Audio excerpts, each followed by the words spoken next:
So good morning, good afternoon, and good evening, everyone, and welcome to today's webinar on gender and COVID-19, close to community providers in fragile settings and vulnerable communities during crisis.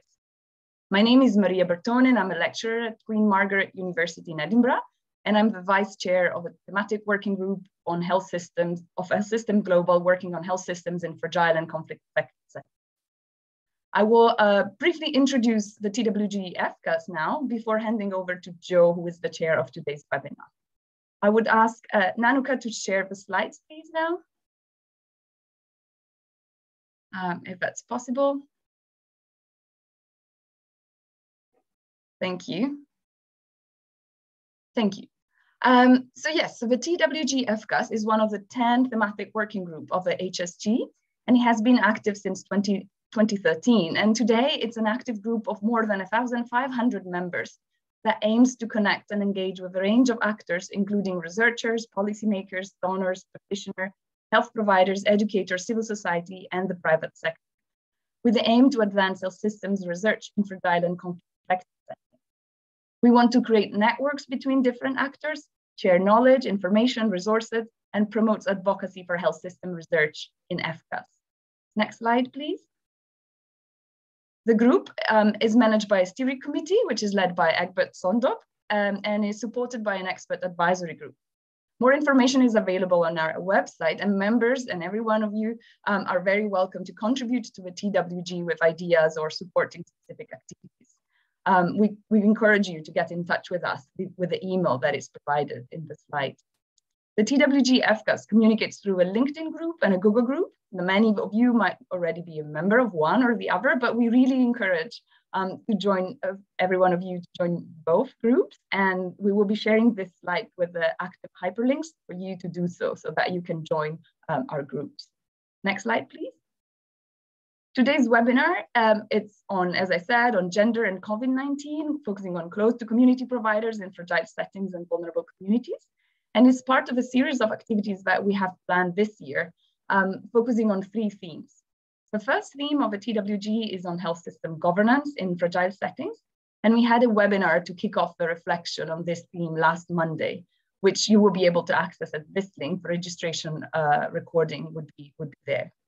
The second theme is on the short and long-term impact of COVID-19 in fragile settings. Today's webinar is the first activity on this, and we plan a second webinar focusing on the humanitarian development and peace nexus for health system recovery post-19, which is under preparation with WHO EMBRO. And then the third theme will reflect on the concept of fragility, given the contested nature of this term. Stay tuned for more information on that. I hope I have now given you a little quick overview of the role and the work of the TWG FCAS, and let me introduce Jo before handing over to her.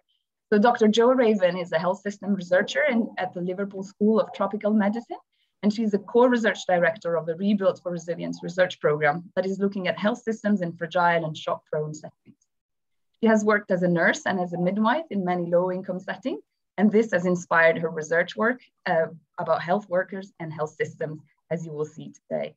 Thank you for joining us today, and please join the TWG FCAS groups as well. Now over to Jo. Thank you. Thank you very much, Maria, and a very warm welcome to you all. And I'm absolutely delighted to be sharing this very exciting and interesting webinar today. So close to community healthcare providers play a vital role in supporting their local health systems and providing care and support for their communities, and often reach the most marginalized of people. Their roles can be particularly critical in fragile and shock-prone settings and during times of crises, such as the current COVID-19 pandemic. So this webinar is an opportunity to hear how 3 factors, gender, COVID-19, and fragility, are interplaying in the work and lives of close to community healthcare providers in Brazil, Lebanon, and Nepal, and also we will be presenting an overview of the global situation for these vital workers. Next, please. So a little bit about housekeeping for this webinar. If you have any questions for the panel members, please do put them in the Q&A box, which you'll find at the bottom of the screen. The chat function is not available to the audience, the participants today. Also, your camera and microphone are both switched off, whereas ours are on, and when we speak, we'll be on, but yours will be off. And finally, just to remember to tweet.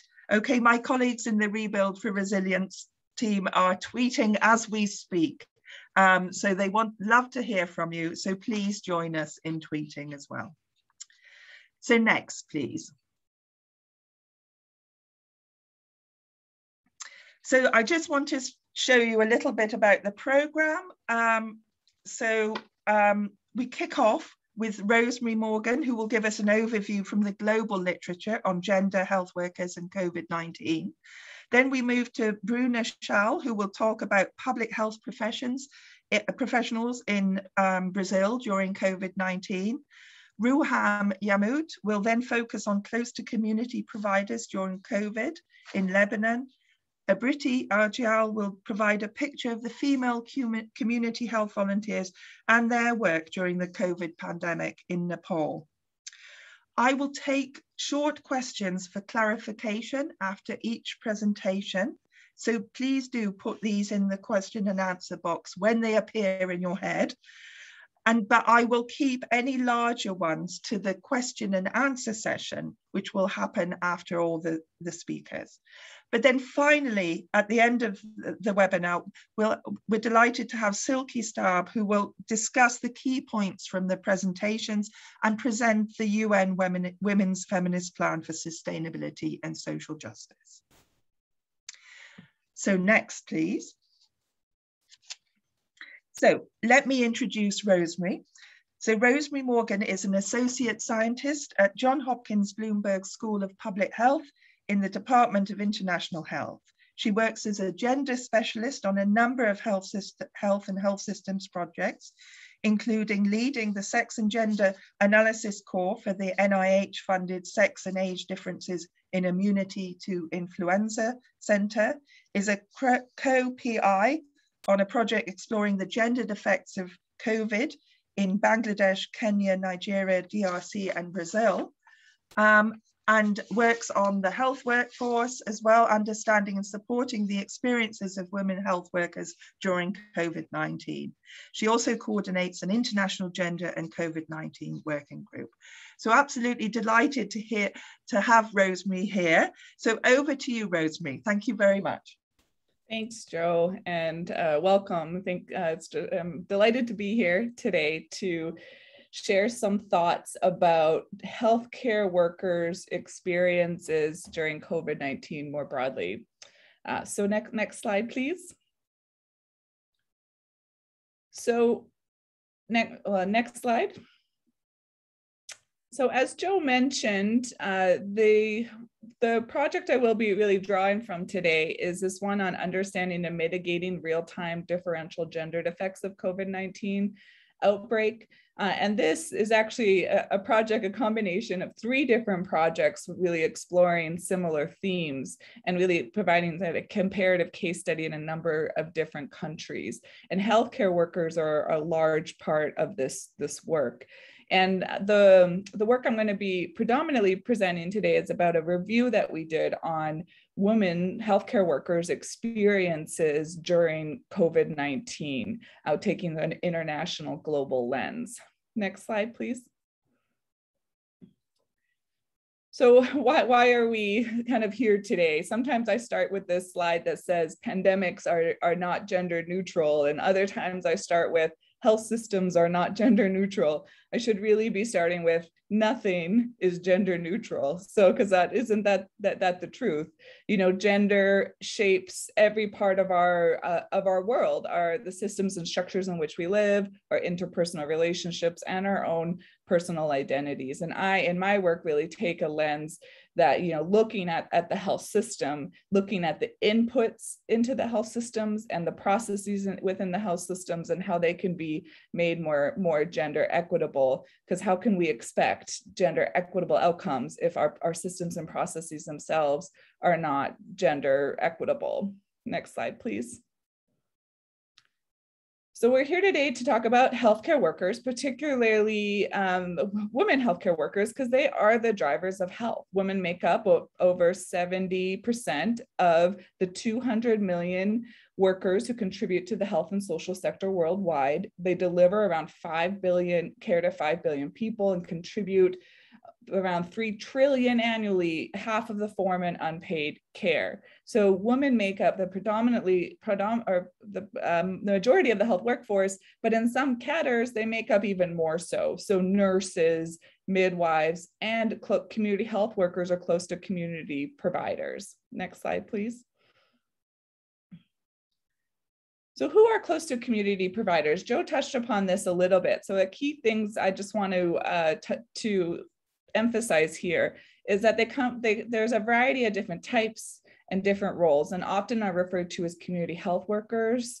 And so community health workers are defined as any health worker carrying out functions related to healthcare delivery, trained in some way in the context of the intervention, and having no formal professional or paraprofessional certification or degree at a tertiary education institute. So CTC, close to community providers, have often a lower socioeconomic status, educational level, and as I mentioned, are predominantly women. And therefore they often sit at the bottom of the health system hierarchy and are subject to the structural power relations which shape the health sector and their societies. Next slide, please. So the CTC providers provide a very important role.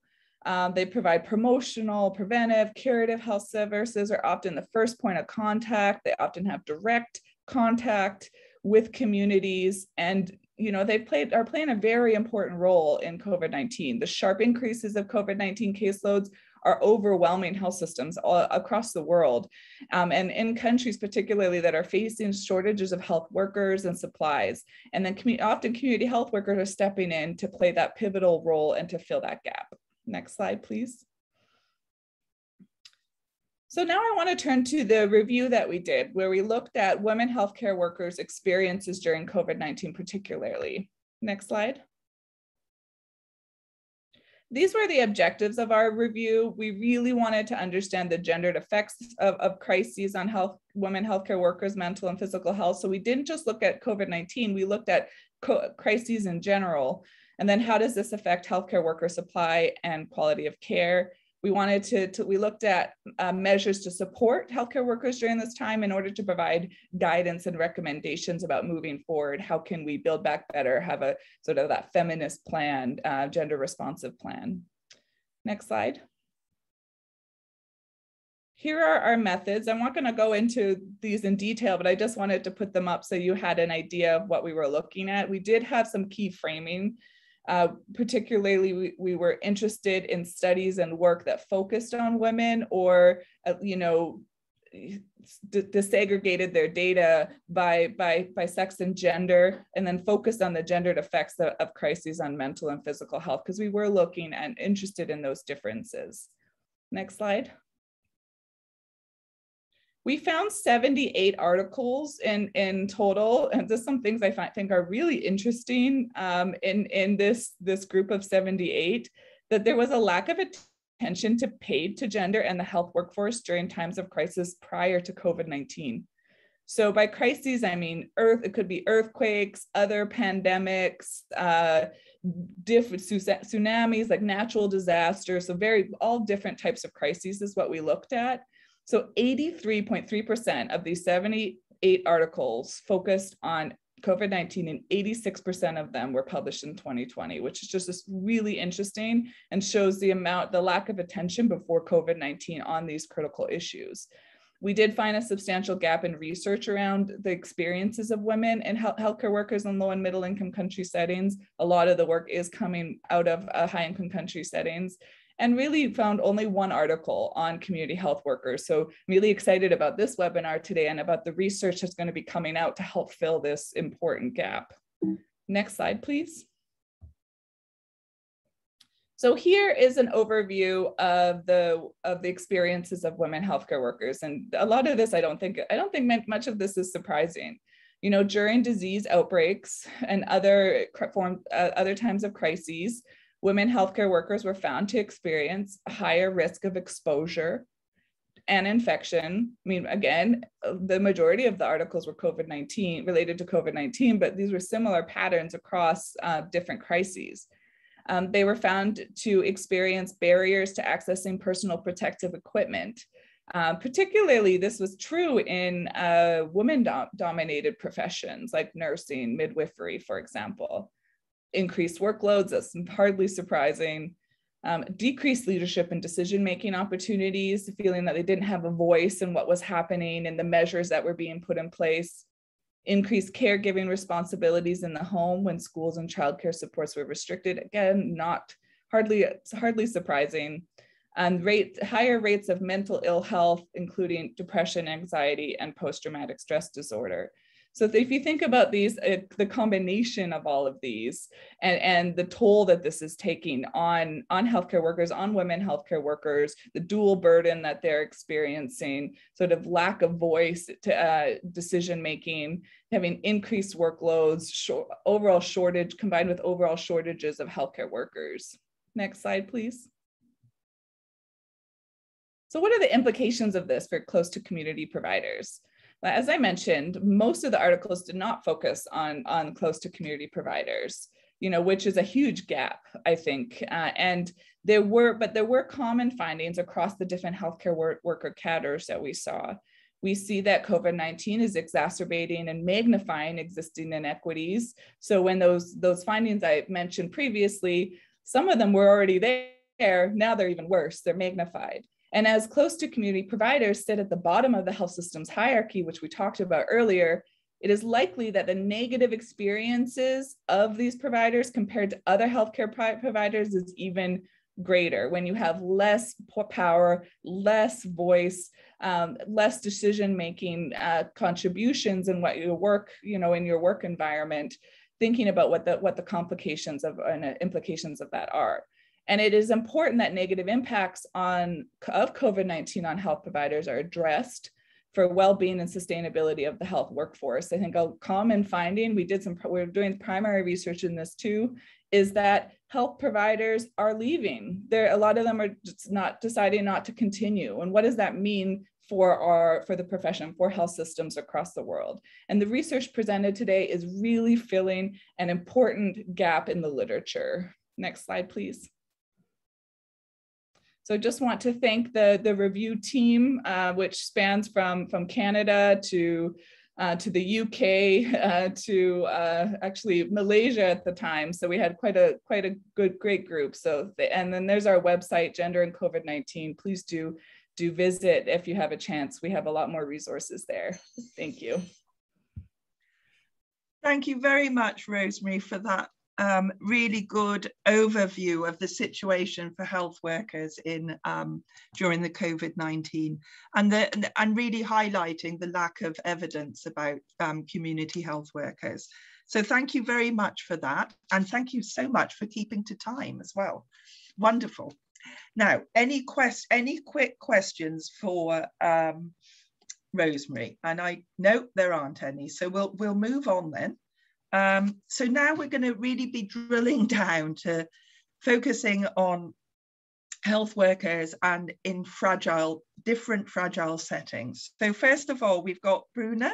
So Brunah Schall is a postdoctorate researcher at Fiocruz Minas Foundation in Brazil. She has experience with sociological qualitative research and is currently working with the gender and vector control in the Brazilian context and is part of the Gender and COVID-19 project. So thank you, Brunah. Over to you. If you put your video on, and over to you. Thank you. Thank you, Joan. Can you see me?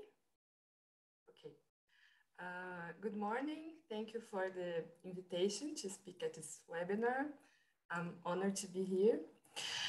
In this presentation, I'm going to talk about some publications from our research group in Brazil that are related to the topic of this webinar. Next slide, please. Next. So to start, why is Brazil considered a fragile setting? In this picture, we can see that we are one of the epicenters of the pandemic in the world. And this is mainly related to the political context that started with several neoliberal reforms in 2016 that reduced investments in the national health system called SUS. Also, the federal government, represented by the President Jair Bolsonaro, failed to lead a coordinated response to the pandemic. And besides this incompetence, it deliberately helped to disseminate the virus by promoting herd immunity and the use of medications that have no scientific support.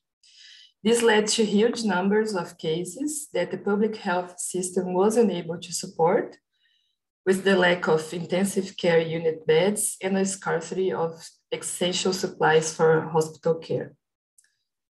Next slide, please. On top of that, Brazil is becoming a fragile setting, especially for women. The federal government is openly opposed to feminist agendas and gender-related discourse. The federal policies that address the pandemic do not take gender into consideration. And pregnant women are being widely neglected, and also the president disseminates toxic masculinity. Overall, there is a growing anti-feminist sentiment within Brazilian society, and some feminist activists had to leave the country to protect themselves from death threats. Next, please. That being said, I want to give some context about community health workers in Brazil. We did a review on the legislation and other documents involving this category over the years. The community health workers programs began in Brazil in the 70s, and they were mainly women, housewives that have never had a job before. This was before the existence of the public health system, which was created only in 1988 with the democratic constitution after 21 years of military dictatorship.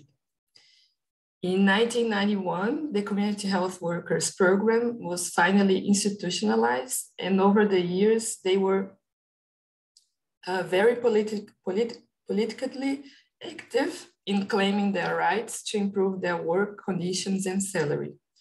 Unfortunately, in many locations, the improvements happened only on paper, since there was no budget to implement them. Also, they face a lack of training standards that leads to low professional recognition. They are paid per performance based on the number of houses they visit, which put the focus on quantity instead of quality of work. They face a lot of bureaucracy to do data collection, which leads to less time with the communities. And they work in precarious conditions, which is a consequence and a cause of the fragility of SUS. Next slide, please.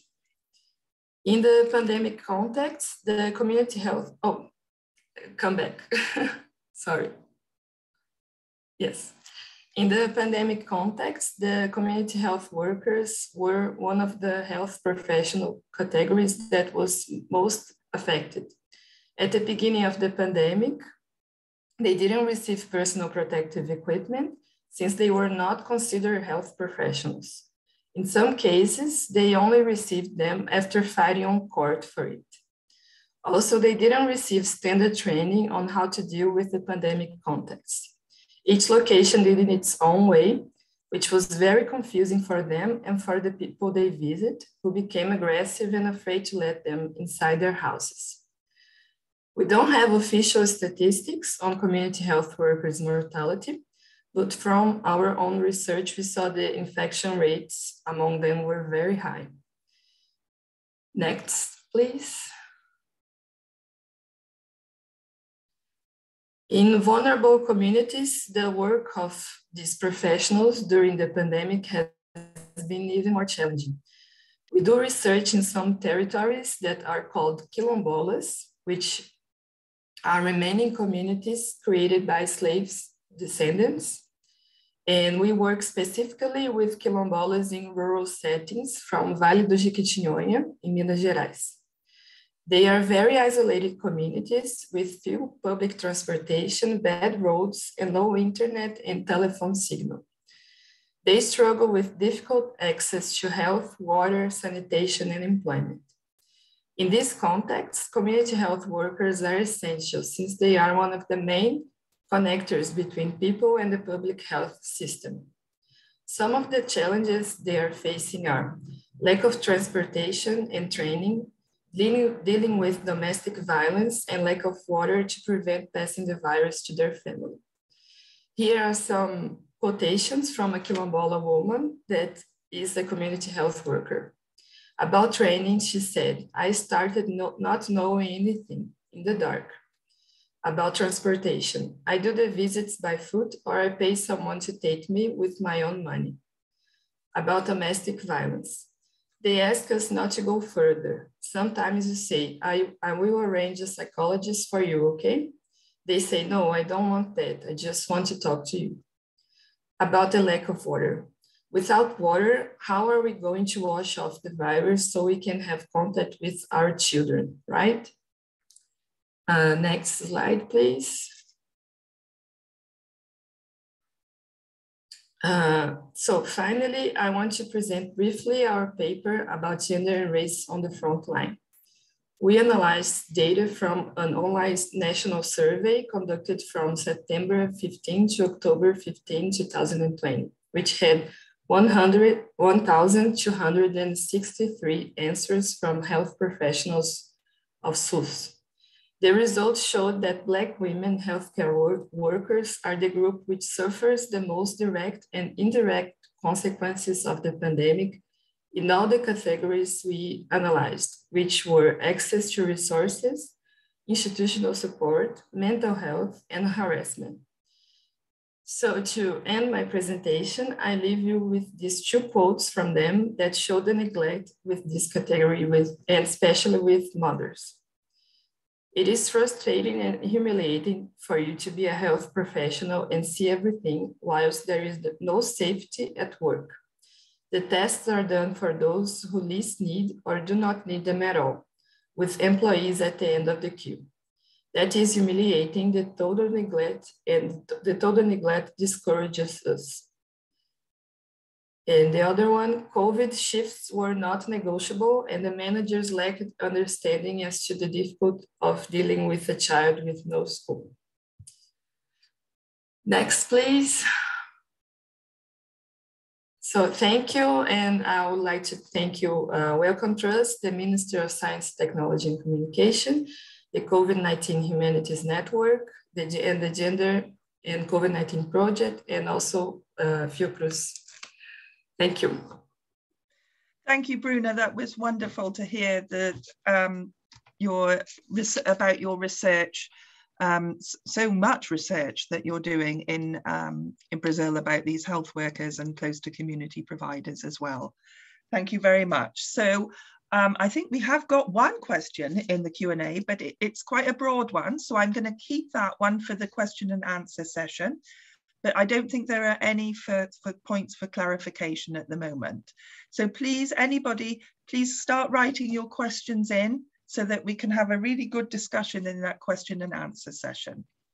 So let's move on to Ruham. So Ruham Yamud was a medical doctor for 20 years before moving into public health, where she now works in the American University of Beirut and focuses on health systems research and strengthening and determinants of access to quality healthcare. She has extensive research experience with projects including internally displaced people's mental health, the ethics of research in wartime, and water pipe smoking among adolescents as well. So a real range of experience here. So thank you very much, Ruham, and welcome. Love to hear from you now.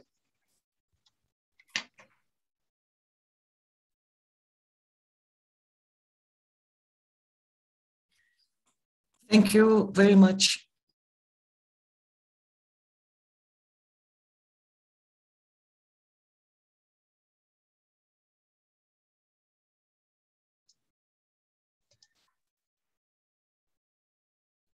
Looks like the technology is letting us down a bit here. Ruham, are you still there?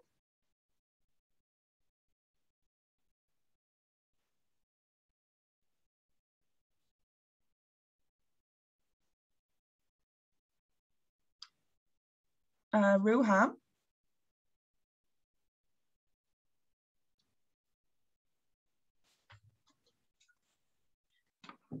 Oh, I think we've lost connection with Ruham.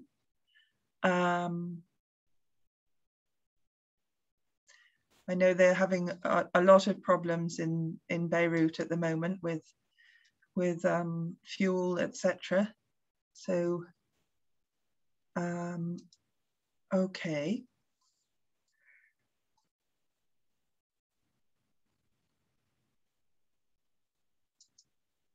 I think what we might do then is, while we wait for Ruham to reconnect with us, I think we'll move on to Abriti and we'll come back to Ruham, hopefully. All right. So maybe Nanuka, if you could move the slides on. Ah, yes, well done. You're brilliant. Great minds are thinking alike here. All right, so maybe I'll just introduce Abriti now.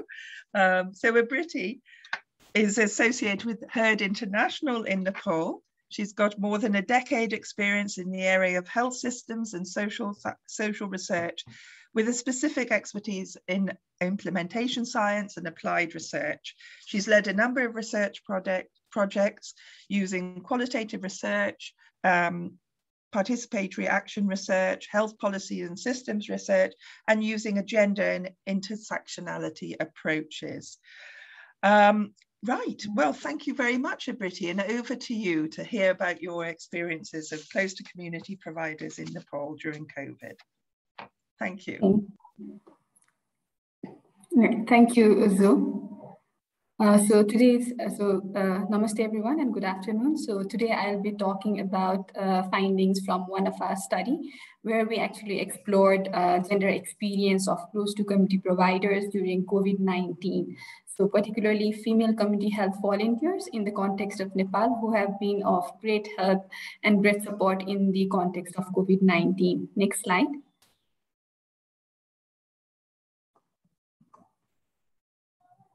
Next one. So the study was conducted in 4 fragile settings: Lebanon, Sierra Leone, Myanmar, and Nepal. And I'll be talking about findings particularly from Nepal. Next one.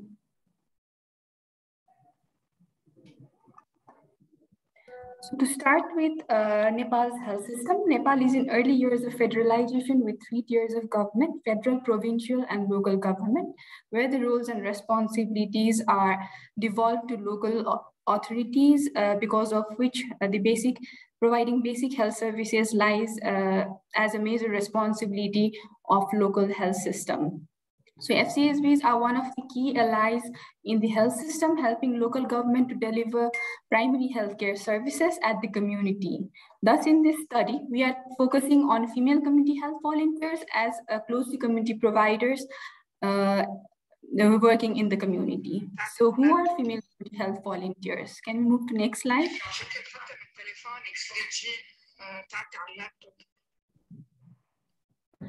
So female community health volunteers are local community women supporting health promotion and prevention at community level.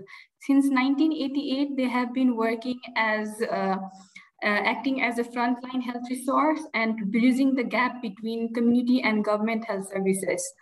So their contribution has helped in achieving major health indicators, and the importance, and the current context of COVID-19 has demonstrated the importance and value of FCHVs in COVID-19, considering their engagement in COVID-19 response, and also the importance to deliver services at times of SOCs.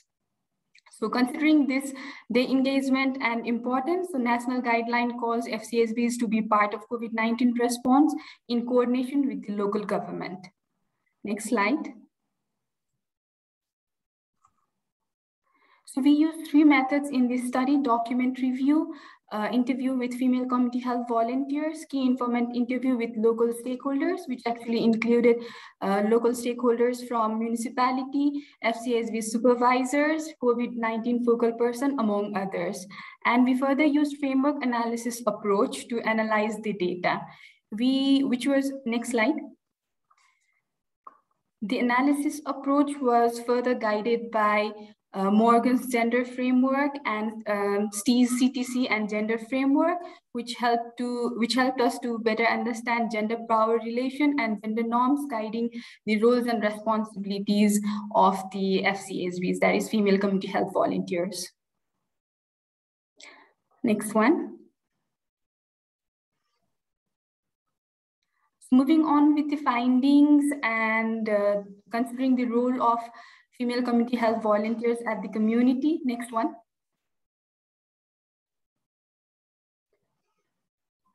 So not all FCHVs started working from the very beginning of COVID-19. Some of them started working from the initial stage, while some of them started working after a certain time of lockdown. And some of them were also a part of COVID-19 specific preventive groups formed at the community level together with local government.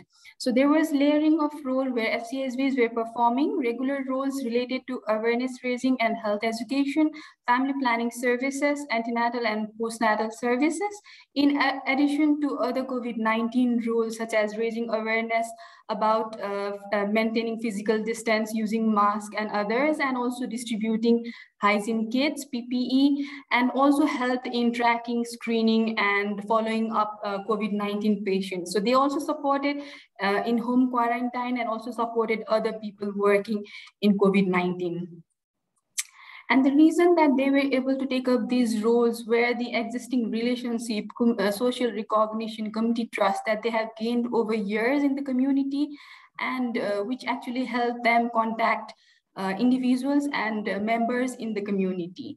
So further, their willingness to serve the community, which they perceive to be moral responsibility to save lives of people and also help government to curb down COVID infection, was another motivational factor. In addition to these, they also thought that this would be took this as an opportunity to gain knowledge, skills, and which self-empowered them after coming out of the house. Next one. Despite this support and motivations, there were several challenges considered because of gender norms and values that existed in the community. So considering the community gender norms, FCHVs had to perform multiple tasks, COVID-specific and regular tasks, household responsibilities, and also taking care of their families. This actually increased their workload and made it difficult for them to manage their time. And the situation was more challenging when the work came unplanned because of the planning, because as the planning, implementation, decision-making process were not always gender sensitive and inclusive, where men actually attributed most of the higher positions and decision-making roles. So FCHs, and further to these, FCHVs were stigmatized and discriminated as being carrier of COVID-19 infection. FCHVs themselves were feared of getting COVID-19 and also feared of transmitting those infections to their community, to their family members. This actually increased their anxiety and among FCHVs. Further, considering the patriarchal gender norms, men were not always receptive to the FCHVs, which further challenged the work that they were performing. However, there were local elected representatives and members of citizen youths and other health workers and FCHVs, other stakeholders supported FCHVs and tried to convince community people for their cooperation to perform to help FCHVs perform their roles and responsibilities. Next slide. In such situation, family support would be very important for a woman to provide, to actually conduct their roles and responsibilities, considering the gender norms and social structure. However, not all FCHVs received family support Some received support as their family members assisted them in completing household chores and also accompanied them and arranged transportation during lockdown, whereas some family members were not supportive, considering the voluntary nature of work without any benefits and incentives, and they were also concerned about the safety of FCHVs themselves and the family members. Further, the inability to complete the household chores on time made family support less to FCHVs. However, with time and greater motivation, FCHVs had adopted coping mechanism to deal with these challenges. So they wake up early in the morning and complete the household chores and had started ignoring the scoldings and sayings from the family members. Despite all these, FCHVs were very motivated and empowered to do the work. Next slide. So talking about the health system support, there was limited formal trainings and orientation about COVID-19 to FCHVs, because of which they had to actually rely on information from other sources such as radio, television, caller tunes, among others. And there was uneven supply and inadequate supply of PPE items, and some of the PPE items such as gowns were not of regular fit to the woman. So as a remedy, they reused masks and bought the safety measures on their own. Further, there were limited formal mental health support and financial support despite the guidelines. This challenge is actually restricted. This challenge is actually restricted family members to work during COVID-19 and also demotivated FCHVs to do their work. Next slide. So in conclusion, FCHVs are crucial to respond to shocks like COVID-19, and thus understanding the gender experience and mitigating these from different levels are very important. Considering and incorporating these in designs and implementation of community health programs would actually ensure help amending existing gender inequities among CTC providers and also help improve the health outcomes of the community. So FCHVs can be supported at different levels. For example, they could be supported by families by helping them doing the household chores and facilitating in transportations. The health system support could be additional trainings and incentives and providing equipments and providing mental health support. So the next and the most important would be making the policies, guidelines, and decision-making gender sensitive through inclusive participation of the community members, which would further help address gender inequities. Next slide. So with this, I end my presentation, and at last, I would like to thank for providing me the opportunity to present in this webinar, and also would like to acknowledge the support and participation of Gender Equity and Justice Working Group and CTC study team and all the study participants of this study. So thank you. Well, thank you, Abriti, for really bringing alive the situation for FCHVs in Nepal. Great. So I think we've got Ruham back. So I'm going to say to Ruham, don't put your camera on. Maybe the bandwidth can't cope with that. But obviously your audio. And Nanuka, could you move back to Ruham's presentation, please?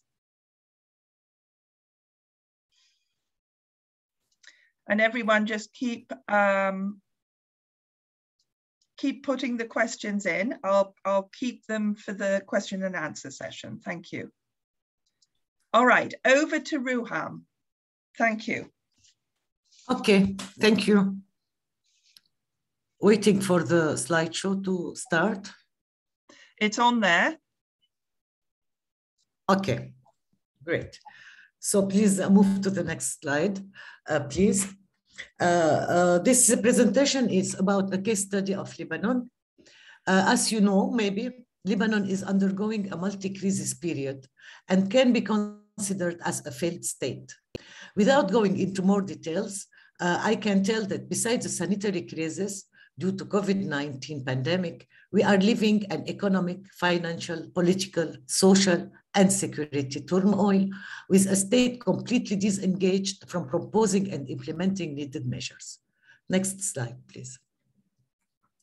Of course, this multi-critical situation has reflected on the access to healthcare services, especially among the most vulnerable populations and refugees, and we have 1.5 million of them in Lebanon. Because of shortages in health workforce, owing to the exodus of the health workers, so far 2,000 doctors and more than 30% of health workers have already left the country. Also because of absenteeism due to the infection of health workers with COVID-19 and of the fear of some health workers of contracting COVID, and also due to the closure of health facilities unable to generate the running cost due to the economic crisis. Next, please. This presentation is about the role of close-to-community healthcare providers using two sources of information, a document review that we achieved in January 2021, and a qualitative study with Syrian close-to-community providers from January to June 2021. Next slide, please. Next slide, please. Okay. The entire concept of outreach and the use of close-to-community providers is new in Lebanon. But because before the influx of Syrian refugees, there was no need for such an approach, since there was an abundance of health facilities in a small and very much urban country. Next slide, please. The influx of Syrian refugees triggered a change in this approach. Why? Because refugees gathered in informal settlements, tented or not, and they lived in rather remote areas, not always of transportation, and many of them could not attend the facilities for legal reasons or because they are unable to afford the minimal co-payment of health services. This is how the initiatives of outreaching health services started to spread and got adopted by all actors of the health sector, including the Ministry of Public Health and Humanitarian Sector, UNHCR, and so on. Next slide, please.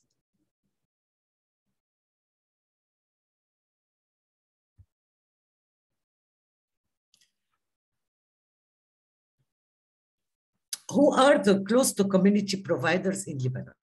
Several categories of health workers comply to the definition.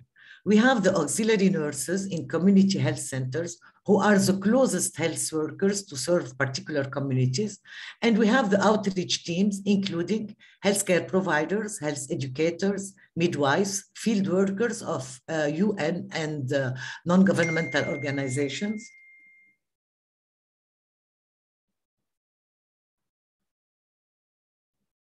In our study, we focused on Syrian refugees with medical background working informally, either employed in informal health organization initiated by Syrian medics, refugees themselves, establishing what is known as the health informal sector, or employed irregularly as volunteers by NGO operating outreach.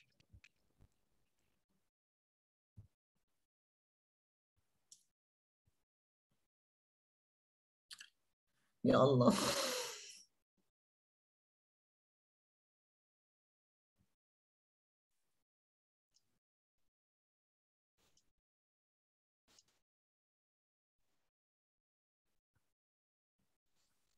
Ruham, have we lost you? Okay, I am here, but okay. I don't see anything. You are hearing me? We are hearing you, yeah. You are hearing me, yes? Yes, yeah. Please continue. Okay, but I don't see anything. So it's okay, I will keep on. Okay, we are in slide 8, maybe? Okay, slide 8. CTC providers are mostly women. The conditions of a multi-crisis affected men more than women, with the massive loss of daily jobs, which made women refugees enter massively the job market of health volunteers, since the health sector was the only sector yet recruiting to secure family income. And as a consequence of that, the female-male ratio of non-physician health workers raised more in favor of women to reach more than 80%. Now it is thought that with the community, close to community providers, it's near 90%. For 9 women, we have 1 man working in as non-physician health workers. Next slide, please. You are yet hearing me? No. Yes, we're hearing you. Keep going. Okay. Okay.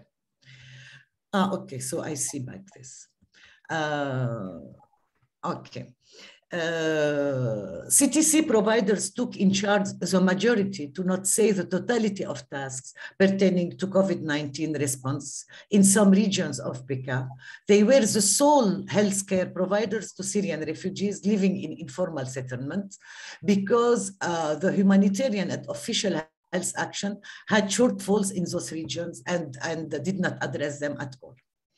They attended to ambulatory consultations through mobile clinics, to health education, to mental health support, to distribution of drugs and sanitary kits, to screening for COVID-19, to collection of laboratory samples, to follow up on cases and contacts, referral and transportation, and accompaniment of patients and contacts.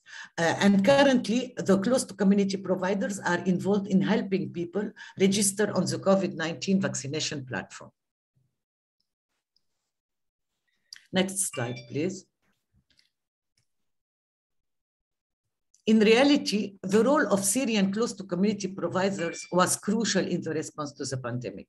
They could prevent a disaster by preventing the spread of the virus in overcrowded informal settlements with up to 20 persons in one tent, and in conditions where isolation is impossible and hospitalizations of cases very difficult. Next slide, please. In reality, they compensated the lack of regular workforce and guaranteed the continuation of healthcare provision, while the entire sector was undergoing existential crisis because of lack of funding and drop in attendance of the formal sector owing to curfews. However, the crisis situation of health organizations was not universal.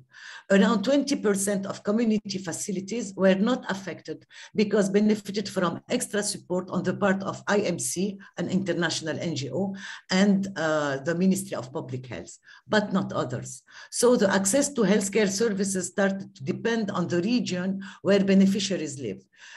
Whether they live close to a supported health center or not, which created another layer of inequity between facilities and the region. This crisis situation in the health system created a disbalance between the demand for jobs and job opportunities, which drove the salaries down and had repercussions on the work conditions of close to community providers. In desperate, next slide, please. In desperate need for paid work, the close to community providers accepted to earn extremely low wages, work for limited periods, for 3 months, for example, in conditions not respecting personal security due to shortages of personal protective equipment, especially at the beginning of the pandemic, and in settings not conform to social distancing measures. They accepted positions way under their qualifications, and they accepted to work with lack of support for transportation, social and health security. Volunteers were not supported when they get infected professionally, and some even were not paid when they take the sick leaves. It is worthy to note here a little bit nuance for the informal health facilities that we explored. The situation of employees was much better. They were better paid and they benefited from security net. Next slide, please. Looking closer to the conditions of women close to community providers, we can talk about triple burden instead of the classical double burden. Next slide, please. First, at work, they are submitted to increased workload because they are more solicited by the served community and they are privileged in receiving their plights, which drive them more easily into distress. In addition, women rather than men are allocated to additional ungrateful and unpaid tasks, such as cleaning, sterilizing, tidying premises, etc. Next slide, please. Are you yet hearing me? Yes, we are, but can you wind up now? Ruham, come to your close, yeah? Okay. Just go quick now. Okay. Second, if it helped, and second, even if they are helped and being the sole breadwinners of their family, women are yet the primary responsible of all domestic chores and care for children and family members, which makes them lose money at work because they cannot do overtime and they are appointed at not leading positions. Next slide, please. And third, women have to accommodate paid work schedule with gender norms in their society. For example, women cannot be alone on the streets, especially when it is dark. They are not well seen when hanging around in remote areas. And in addition to that, they have to be careful in public transportation because they are at higher risk of assault. Next slide, please. In conclusion, the response to COVID-19 among refugee community shouldered by close to community providers, especially women, happened, but went with precariousness and feminization of healthcare work. Next slide, please. And last, the inclusion of Syrian refugee female close to community providers has definitely saved the COVID-19 response among Syrian refugees living in tented settlement. But can we really talk about success when the program was implemented at the expense of work and life conditions of close to community providers themselves, among fragmentation of governance between official and humanitarian actors, poor coordinations, and overall accentuation of inequities between populations, between healthcare organizations, between regions, and between health workers themselves? Thank you very much.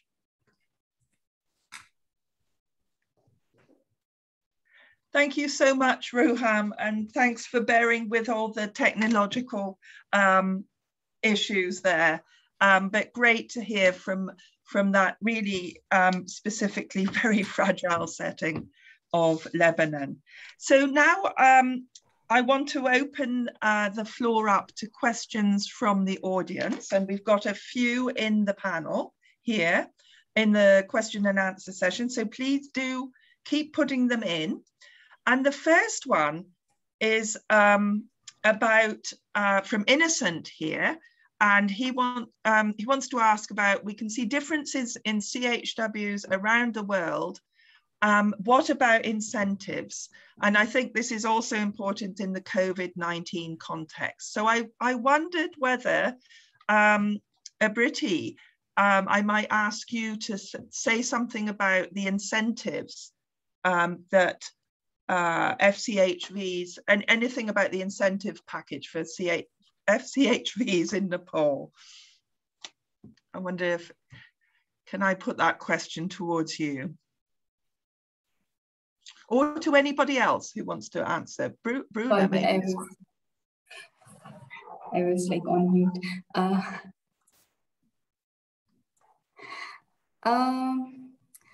Yeah, I mean, like CSVs in Nepal, female community health volunteers, I mean, they are actually volunteer cadre. And as such, incentives, they get incentives, but then in terms of like attending trainings and visiting houses and with specific health services they have been providing. So in terms of incentive with the incentive about during COVID-19, the government did talk about providing incentive to them, but then like that, it was not, we found in our study, we found that like not everyone received incentives, and also FCHVs were not aware about the incentives that the government actually has allocated for them. So, but still, despite of receiving or not receiving incentives, they are very much motivated to work in the community, because that has been what they have been doing since many years now, and they feel proud about what they are doing and serving the community, because they are from their own community and they really feel very happy to serve their own community and community members. Okay. Thank you. Anything you'd like to add there, Brunah? Thank you, Abriti. Yes, it's very similar here in Brazil. They are from the communities where they live and work in the community, so they have they are very proud of their work. They really love what they do. So they have, this is some kind of incentive. But we have here a program that the problem is the incentive, it's basically only in the number of houses that they visit.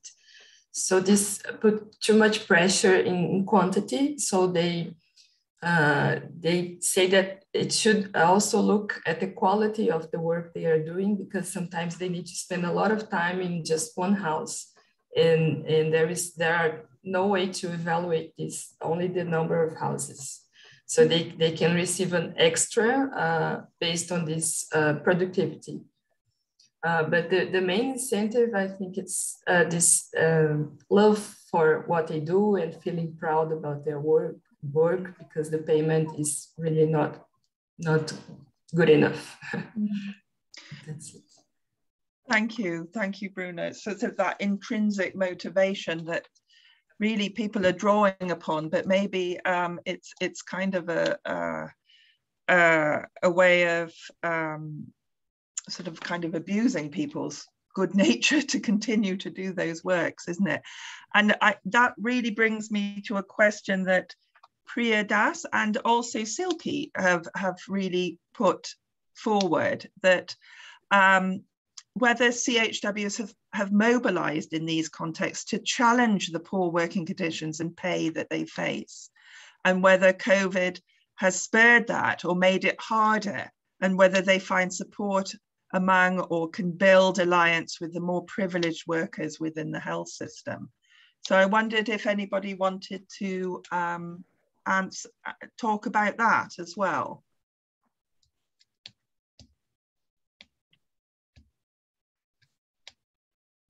I think Ruhan wants to talk. Oh, okay, Ruhan, Yeah. sorry. Go ahead, Ruhan.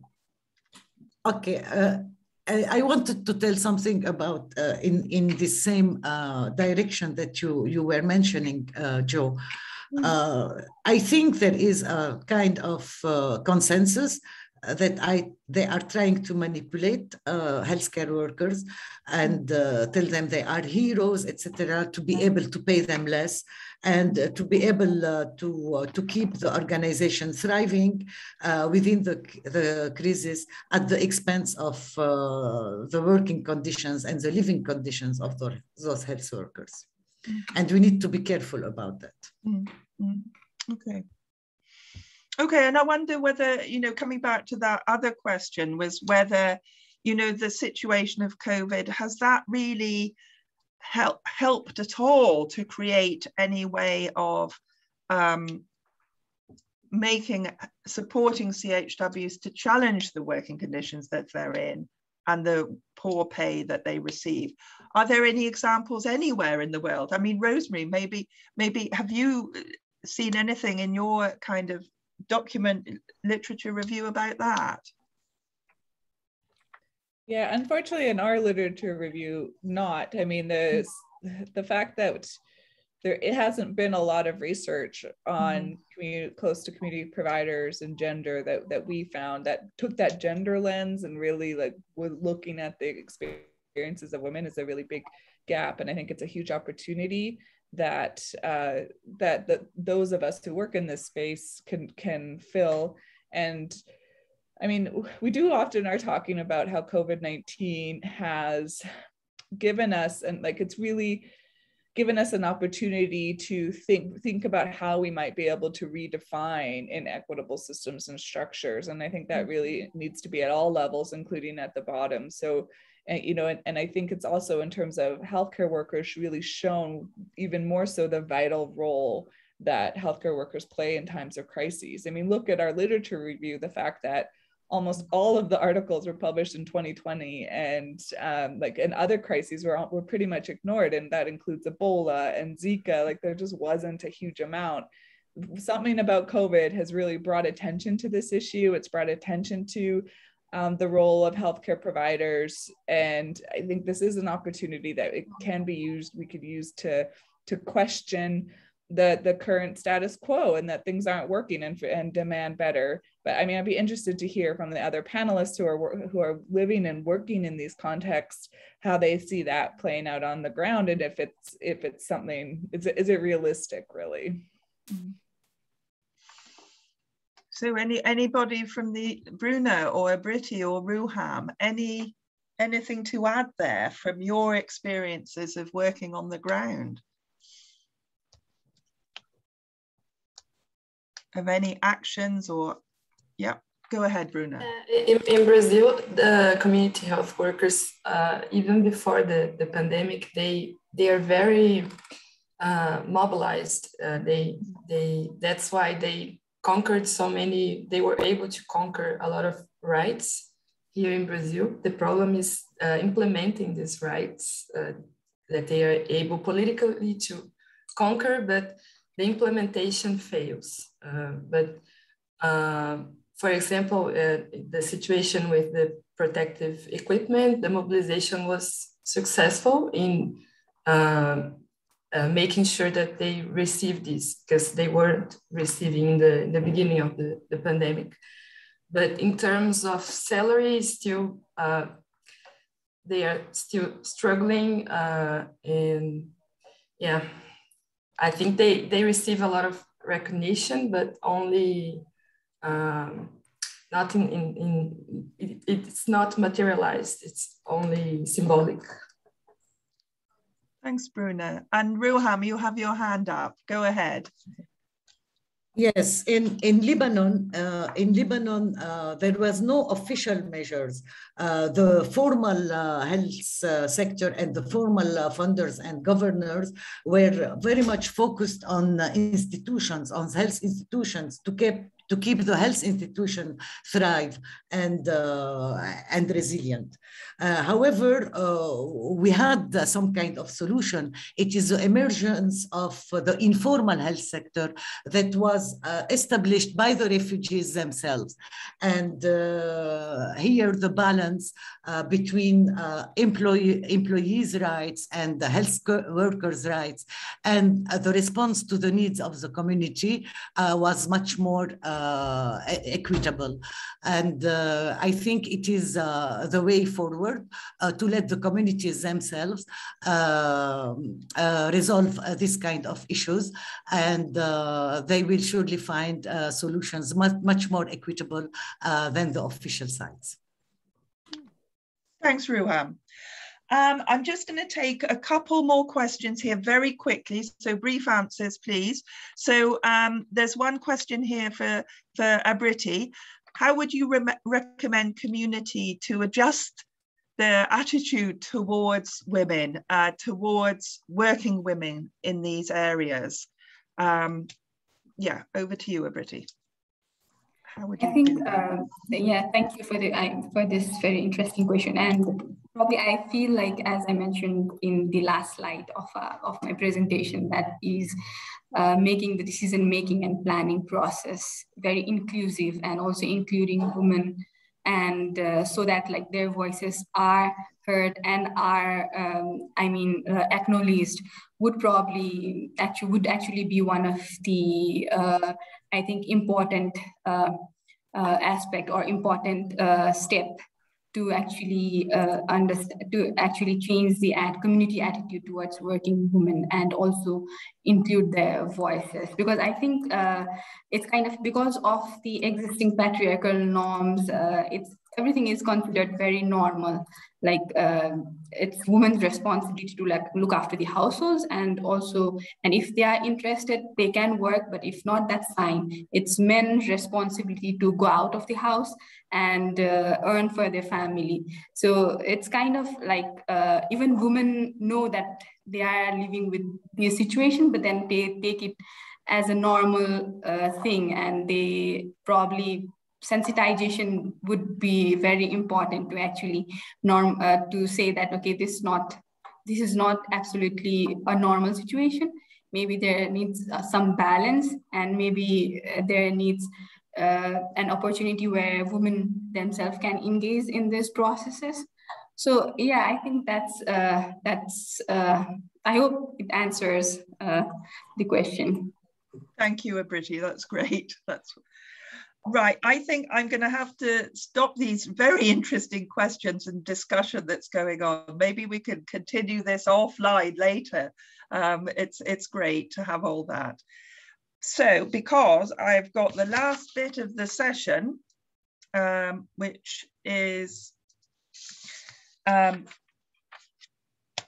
final section, I want to welcome Silky Starb. So next slide, please.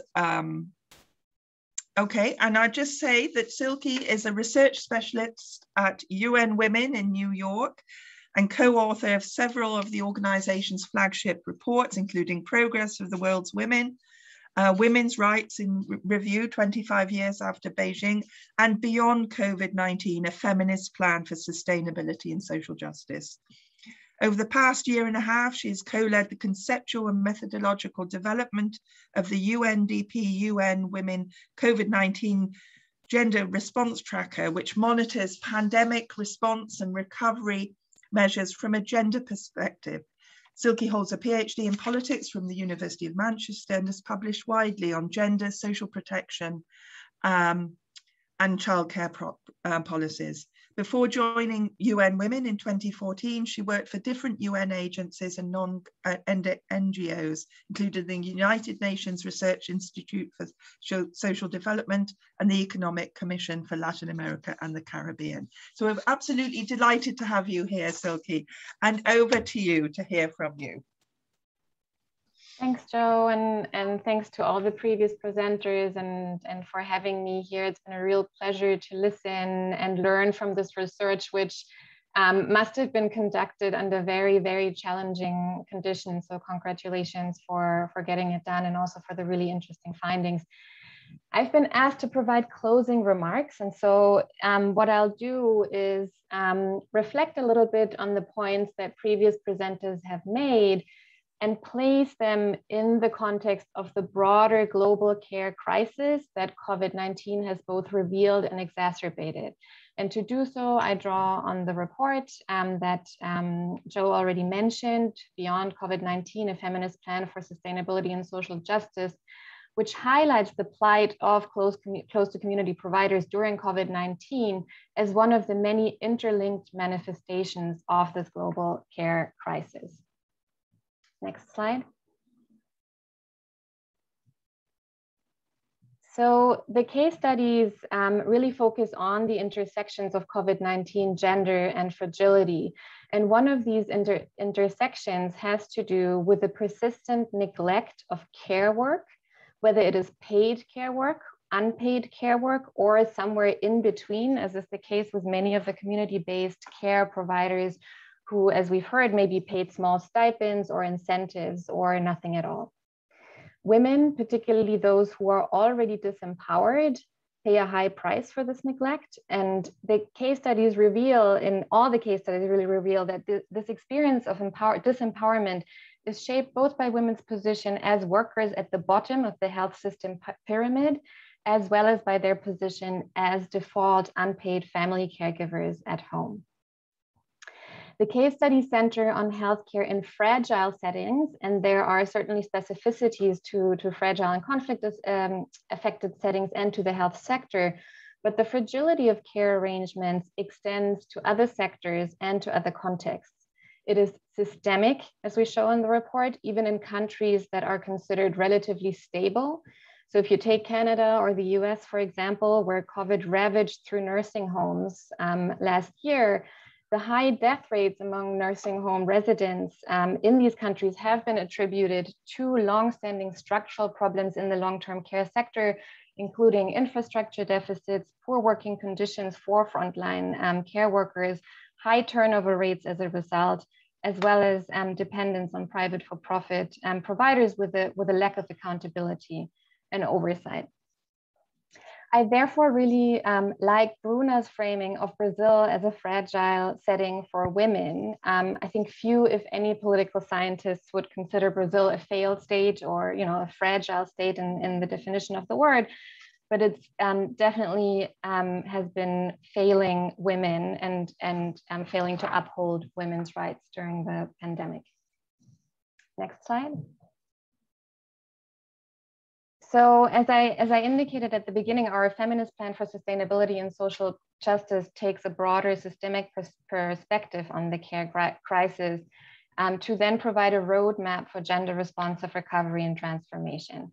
It draws on the latest available data and is informed by contributions of over 100 experts from academia, civil society, and the UN system. The plan has 4 pillars: supporting women's jobs and livelihoods, strengthening the care economy, ensuring a gender-just transition towards environmental sustainability, and reinvigorating democracies powered by feminist politics. So that last part is really a little bit about the alliances, about the coalitions, about how to get all of it done. I'll focus in the following more on the second pillar, which is related to the care economy and most pertinent to the theme. And what I want to do is tease out 3 key lessons from COVID-19 that then can inform a paradigm shift that we advocate for with regards to the care economy, and finally outline some of the policy implications of putting this paradigm shift into practice as part of a care-led recovery. Next slide.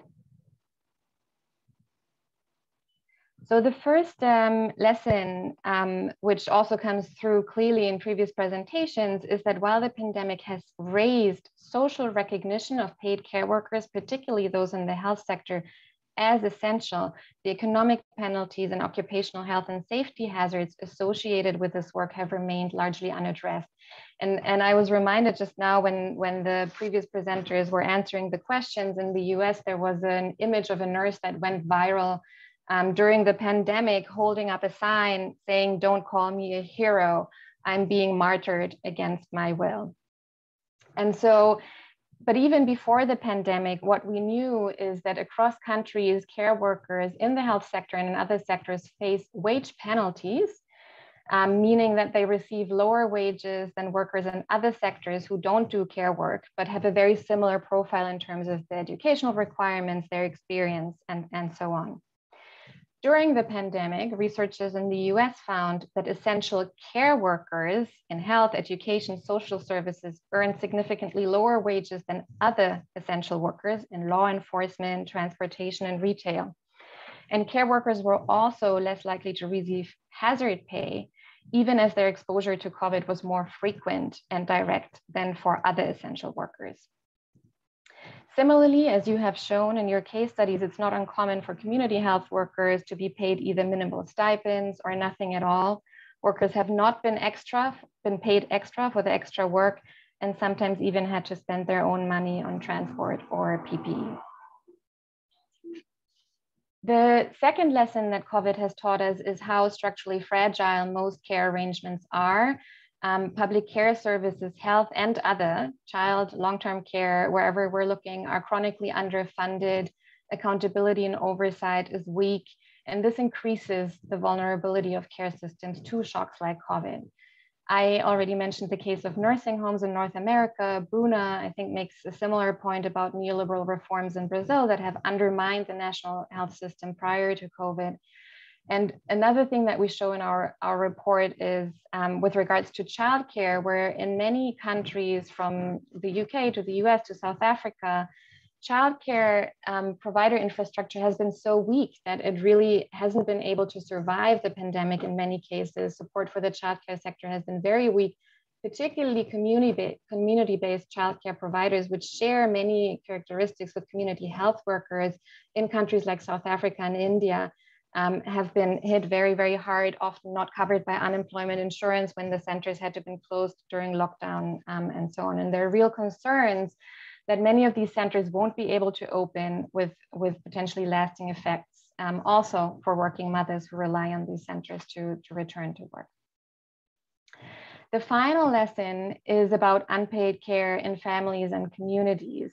So as the pandemic strained public services and created significant economic hardship, this work became once more a shock absorber, and women have continued to provide the bulk of this work, both as unpaid caregivers in the home, but also in many contexts, community-based organizations stepped in to fill the gaps by slow and insufficient government responses. We've heard about this in the health sector, but it's also true for the broader livelihoods crisis that COVID has catalyzed. So we see, you know, women's groups organizing soup kitchens, food banks, and providing reproductive health and hygiene kits and things like that. That much of this work is provided for free does not mean that it comes without a cost. So as we've also heard from previous presentations and what our data shows more widely is that across countries, women have been paying a disproportionate cost, a disproportionate price in terms of their economic security and their health and well-being. So we see that women with young children, for example, have witnessed some of the sharpest drops in labor force participation. And in many countries, they've also been more likely than men to report an increase in anxiety, stress, and depression since the onset of the pandemic. Next slide. So based on this assessment, what we argue is that the global care crisis that COVID-19 has exposed is a structural one and needs to be addressed as such. And this requires a paradigm shift that we articulate along three broad lines. The first is related to care no longer being reduced to a commodity, a personal choice, a family obligation, or a community obligation, but recognized for what it is, a public good that generates benefits that extend beyond individual care recipients to societies at large and into the future. A paradigm shift where instead of free riding on women's unpaid and underpaid labor, society as a whole assumes the costs of quality care for all, and where workers in the care sector enjoy equal pay for work of equal value, with value being redefined to recognize social contributions and not only market-based rewards. Next slide. So we recognize obviously that such a paradigm shift is not engineered and put into practice overnight, particularly in some of the very challenging contexts that you've been speaking about. But we also identify a number of key levers that can be activated as part of the recovery that would move at least in the right direction.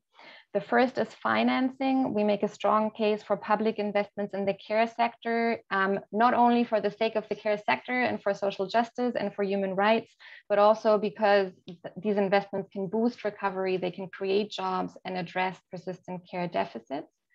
So the latest evidence shows, for example, that investments in care services create 40 to 60% more jobs than the same investments in, say, physical infrastructure like construction.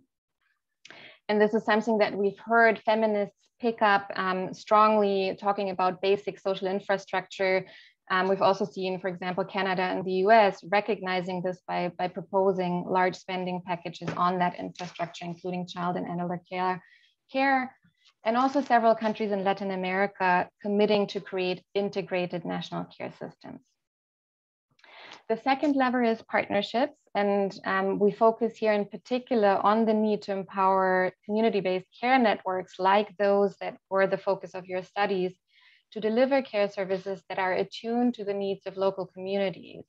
But for such networks to be sustainable, we argue local and national governments must provide support in the form of funding, training, quality standards, and so on. And there are a few good examples from Ethiopia, Pakistan, Ecuador, where community health and childcare workers have mobilized for greater support, greater recognition, and been partly successful with that. Though, as we've also heard from the presentation, such attempts to institutionalize are not always a panacea either. And so this is related then to the third lever, which really is about accountability and alliances, because to push for the transformations that we need to see requires such broad-based alliances. And we see potential here for gender equality advocates, public health advocates, children's rights advocates, trade unions, and researchers to come together to really advocate governments for better care policies and to ensure proper resourcing and implementation, addressing some of the bottlenecks that you've also documented in your studies. Finally, I wanted to say a word about data and evidence, because data and evidence is an important tool to monitor progress and also to hold governments accountable. And your studies make a critical contribution in this regard, not only by documenting some of the important gaps, including quantitative data on close to community providers. And one thing that we haven't really mentioned, I think, is that there still is no reliable data globally on the numbers and size and composition of the community health workforce, including disaggregated by sex. So that's an important gap. But your case studies also engage in the kind of nuanced qualitative research that is necessary to understand the lived experience of these providers and pick up on the implementation challenges and some of the unintended consequences that existing policies and regulations can provoke.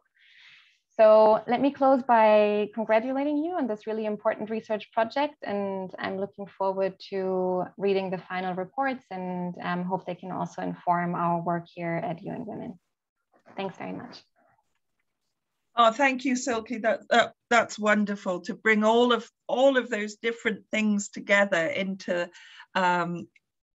your presentation and talking about this paradigm shift and the policy implications of these findings and other findings as well. So thank you so much for that. So maybe I'll just do a quick close now. So yeah, no, I don't think we've got really time for any questions unless we've got anything in there. No, we've got none at the moment. So next slide, please. So I just wanted to give a very brief closure. So we heard from Rosemary, who gave a global overview on health workers, gender and COVID-19 and how highlighting that COVID-19 has exacerbated and magnified existing inequities. We then really went into detail about different contexts, fragile contexts, and heard from Brunah about Brazil being a fragile setting for women and the challenges that CHWs in Brazil face during COVID-19. Ruham brought alive the multi-crisis context of Lebanon and how CTC providers are informal workers, mostly women, providing much needed for Syrian refugees during the crisis, but about the challenges that women face in doing that work.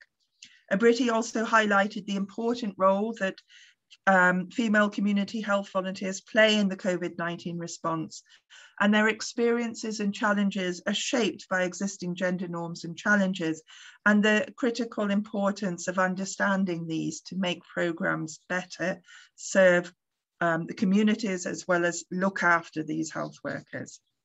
And finally, these findings have been situated in the feminist plan as outlined by Silke, who stressed this need for a paradigm shift to seeing care as a public good, society assuming the cost of quality care for all rather than free riding on women's unpaid or underpaid labour, and equal pay for work of equal value. So a huge thank you to all the speakers today who really have shone the spotlight on gender, CHWs and COVID-19. So I'd like all of you to give them a round of applause wherever you are. We can cheer them and give them a round of applause and thank them very much for doing this. And really, you know, thank you for attending, and please do keep in touch with Health Systems Global Thematic Working Group on fragile and conflict affected settings. We would love to hear from you. And if you have any other questions, we've left loads of email addresses on these slides, so please do contact us. Thank you again, everybody. Thank you very much, panel and speakers, and good afternoon or good morning to some of you. Thank you very much. Thanks.